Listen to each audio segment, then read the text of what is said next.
ओशेल शिवोली क्षेत्रपालाच्या देवळान 3 दीस खातीर विठोबा पुजलेलो। ह्या 3 दिसांक 24 वरां दीस आनी रात दादले तशेंच बायलां हांचो वाड्या वाड्या वयल्या लोकांचो गावपाचो पार आसता।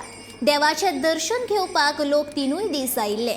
मंगळारा देवाचें दर्शन घेवपाचो निमणो दीस आशिल्लो।